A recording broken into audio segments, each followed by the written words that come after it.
We are asked, what is the reference angle for negative 130 degrees?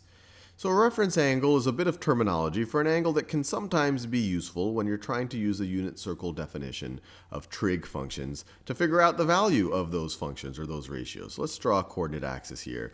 Draw negative 130 degrees and then think about what the reference angle is. So that's my x-axis. This is my y-axis. Let me draw a little bit more in the negative direction. There you go. And now let's draw negative 130 degrees. So I'll draw the initial side. I'll do it in standard position. The vertex will be at the origin. The initial side will be along the positive x-axis. Draw it as a ray. And then we are going in the negative direction. This is a negative angle here. So it's negative. So we are going to go in a clockwise direction. This is just the convention that mathematicians have set up. If it's positive, you go counterclockwise. If it's negative, you go clockwise. So let's start going clockwise to figure out where to put the terminal side of this angle. So if we keep moving, that gets us to negative 90 if we go to the negative y-axis. But we have to go a little bit further. We have to go another 40 degrees. So that gets us right over there to about negative 100, or exactly to negative 130 degrees. So that angle is negative 130 degrees. We went negative 90 right here in the fourth quadrant.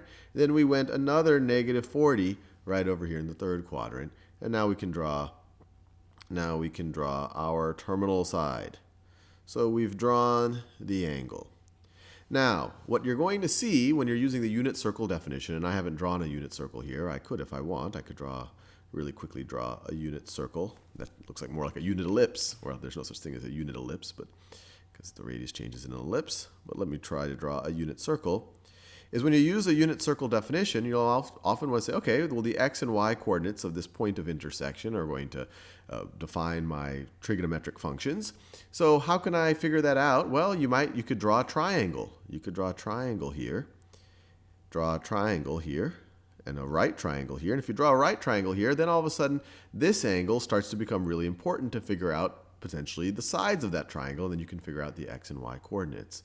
So this angle right over here, and the magnitude of this angle, the positive value of that angle, is what we call the reference angle.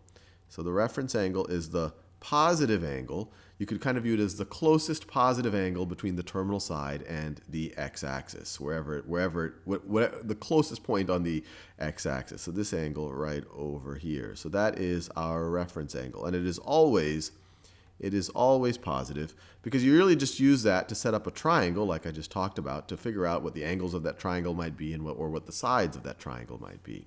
So let's figure out that reference angle.